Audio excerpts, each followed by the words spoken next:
Hello. We're very excited about what we're offering you this month. There's nothing that needs to be refrigerated. We're going to go through 4 categories, just like normal. But today we're going to cover bourbon, rye, not so commonly known category of agave distillate called Ricea. Then we're going to look at some scotch as well. So I hope you enjoy this one. Feel free to reach out with any questions afterwards. Cheers. Rye, rye not. We're gonna taste 3 amazing ryes here, and they're all Kentucky ryes. They're all basically barrel strength as much as they can be. So uncut expressions of rye that's going to be a high corn content within the mash bill and a lower rye content, at least for rye. So it's going to be 4, 6, and 11 years. Let's start with a 4. We'll let 4 year. I often tell people, and we'll see if this rings true as we retaste them this time around, but I often tell people that I like young rye and old bourbon. There are exceptions, and we'll see if we'll find them here, but Willet 4-year rye for me has been, even when I do love old ryes that are released in any given year, my top 2 or 3 favorite rye releases the past couple of years has been released. This clocks in at 108.2 proof. It's got these beautiful floral characteristics. It tastes like rye. Like it tastes like the grain, even though I know there's a lot of corn in here. And when you pull out those notes, you got like young corn, right? Like almost like you walk by a corn silo corn, not like roasted corn bread or roasted corn, but it's got that like. It's like fresh, green, vibrant flavors in here. Like vanilla is present, but like it's barely there. It's just like this for me is like it's ultimate like Manhattan rye whiskey. It's I think it's perfect for that. Okay, moving on to Thomas H. Handy rye. This is 6-year-old cask strength, unfiltered, part of the BTAC, or Buffalo Trace Antique Collection. Of course, named after Thomas H. Handy, who is credited for inventing the Sazerac cocktail in New Orleans right around 1847 or so. This has been the dark horse winner or runner-up in some of the best whiskey in the world competitions, which has always shocked people because of its age. Being a 6-year-old rye whiskey going up against, even in the BTAC house, it has to compete against Sazerac 18. But this has beat it out a few years. And I really think it has to do with how the barrels have been aged each time it's released. But when I'm tasting this one this year,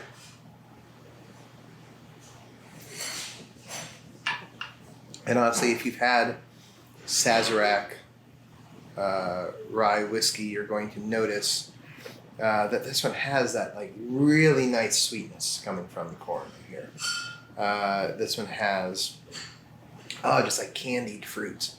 I mean, almost like we used to get these gummy fruit in the shape of the fruit or citrus that they're in. Then there's this lime one. It's got this like sugar coating on it. It tastes just like that for me.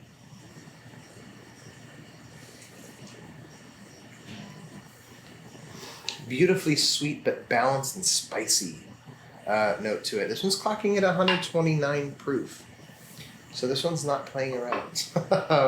Could definitely benefit from an ice cube, but also super beautiful to sip straight or using a Sazerac to honor Thomas H. Handy himself. Kentucky Owl 11-year rye. This is the release from 2018. It's actually one of my favorite releases from Kentucky Owl. I ended up buying a whole case of it thinking I could sell through it quickly, but I didn't. I don't think it's as well known as I thought, but this one, similar to Willet, Dixon, the guy who blends this, kind of out of his near his hotel in Kentucky, sources brilliantly, blends even better.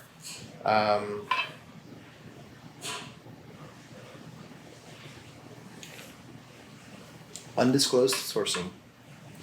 But the difference when I get to this Kentucky Owl 11-year rye, even when I compare it to these other beautiful, amazing ryes, and this is a little bit lower proof. So this one comes in at 101.8 proof. But when I put it up against these, this one has this like robust coffee note that makes me rethink whether or not I prefer younger rye to this. But that coffee note and toffee notes that comes through in there, almost like butterscotch. It complements the rye grain and spice so well. It's almost like you're taking a pumpernickel bread and slathering butter on it and eating it. Beautiful stuff. I hope you enjoy ryes, and I hope if you haven't, that you enjoy them now, because these are amazing. Cheers. We are going to look at now 3 beautiful expressions of agave, looking at how an ancestral or like an ancient way of producing mezcal matches up in Oaxaca to Jalisco-based distillates called raicilla, and how similar they are, how wildly different they are, and just even how little choices from each mezcal or raicilla producer can affect the flavor so dramatically. So we're going to start with the Del Maguey Minero. And Minero is in reference to the fact that it has these clay stills. Like clay stills. So you're going to find copper pots, you're going to find stainless steel, alembic, you're even going to find like wood stills as we get to the Bonete. But the clay is going to bring this mezcal a little bit more in line with these. So in Jalisco, I think as tax laws are being made, you found that raicilla producers were very adamant that they were not mezcal. They shouldn't be taxed the same, and they were making different product. And we're going to see how similar and different they are as we move through. Minero, though, is a little bit of a throwback to an older style of making mezcal. Still exists, obviously, in a lot of places. So, smelling Minero, you get a very floral nose.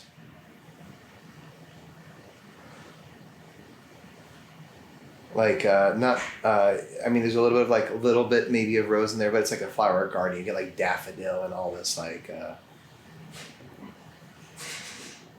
springtime garden.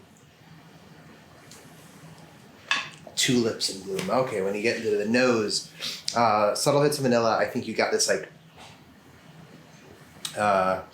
almost like a mango note to it. You have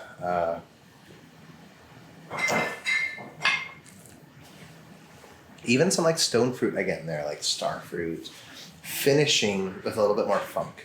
Finishing with this. It's not like acrid, but it is. It's like almost like you're tasting soil. You taste the clay that it's distilled in. Almost like watching a tennis match in the hot sun. You smell that clay. If it is a clay quartz. So moving on to Mexicat raicilla. So this is going to be double distilled in copper still. I'm going to smell this. It smells so much sweeter than this. I smell vanilla more in the Mexicat, and when I sip it, it tastes more like the stem of a flower, like almost. Or like you're just eating the petals straight instead of smelling them. It's got that like vegetal green flavor to it, but still maintaining a naturally sweeter characteristic than the mezcal.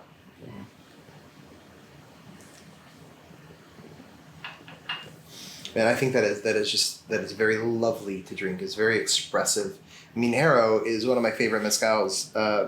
This raicilla adds another layer of expressivity on top of it.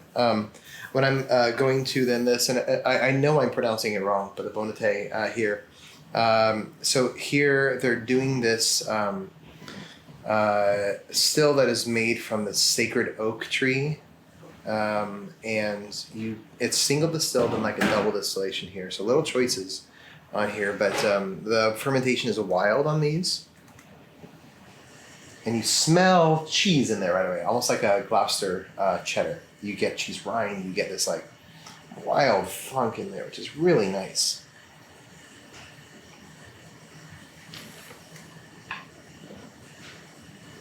When you taste it, it still maintains that sweetness. But then you get these like nice, like, if you were to take a piece of like white cheddar, let it sit out on the sun on like a saltine cracker, and then like crack some black pepper on top, that is what that tastes like to me. It's crazy flavor coming from an agave distillate. But I think it demonstrates the range of how agave can express itself and choices that raicilla producers and mezcaleros are making when it comes to how their product can display itself. And I think I feel like this is a really beautiful lineup in that way. I hope you feel the same way. Feel free to give me any feedback. Let me know what you're tasting from. I'm very curious. Cheers. We are going to look at 3 scotches, 2 hand-selected and straight single barrel expressions, and one of my most favorite scotches, period, a famous expression from Ardbeg. So we're going to start with the Clynelish, the Connoisseur's Choice from Gordon MacPhail. It's an 11-year-old expression. One of the things that I love that both Gordon MacPhail and Signatory do is that they bottle generally uncut, unfiltered, and then they always insist on natural color expression. So I really feel like it is a wonderful way for the consumer to be able to taste the scotch without anything else getting in the way. Caramel color, it does in fact have a flavor to it, regardless of what the big brands are going to tell you about the fact that it's just coloring. So Clynelish is a Highland, and it's a Highland that wants to be a Highland. It's not going to have some of the more fuller notes that you'd expect that a lowland would express. They generally take it light on the peat. This is no different.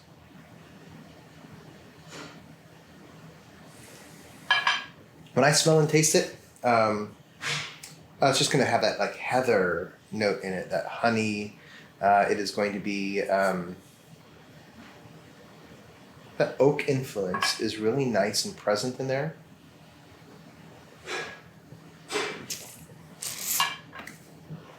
You get sherry notes in there. And I believe that's because these Clynelish is aged in refill sherry hogshead. You almost get from me orange sickle notes in here, but it's not sweet by any means. This is like more of like a notes that you're smelling rather than tasting. It's the bouquet rather than the flavor. Tasting it is super smooth, easy to drink. I think one of my favorite expressions of a Highland that comes in not only at 11 years, but it's 92 proof, so very easy to drink. I'm looking now at the Signatory Ard Lair 2011. It's a 6-year whiskey coming in at 63.3%. So moving up in proof quite a bit as we get here. Still super light, still those same judgment calls of having no caramel color added to it. When I smell this, now this is a little bit more expressive. And part of it comes from the proof. But Ard Lair isn't even a distillery, you should know. It comes from the Ardmore distillery. Ard Lair is this bottling. This almost, even though there's no peat in here, this almost has like Casey Masterpiece. It's got that like the beautiful charred wood flavor to it. Like you're near or your neighbors to someone who's like grilling out, and they're grilling out like hot dogs, and you smell that and it smells amazing. That's what this kind of smells like. Balanced by a really nice fruitiness, more lemon than oranges. So if this is orange, if it's lemon, still get that really nice honey to it. but I would say this is more like a fall honey. This is more like a spring honey. Moving on to the Ardbeg Uigeadail Isle. Ardbeg Uigeadail Isle has been one of my favorite scotches ever since I first tried it in 2010. It had just won, or was about to win, single malt of the year. This is their expression that has just this massive presence of sherry in there, as well as a massive presence of peat. And that raisin and smoke are just such perfect bedfellows together.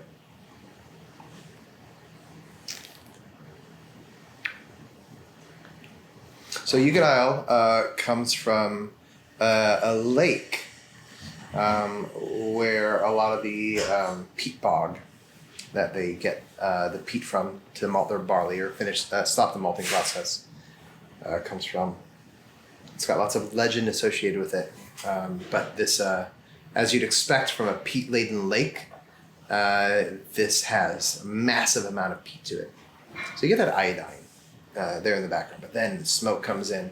It's a beautiful marriage because it's not overwhelming. It's got a nice sweetness from the sherry.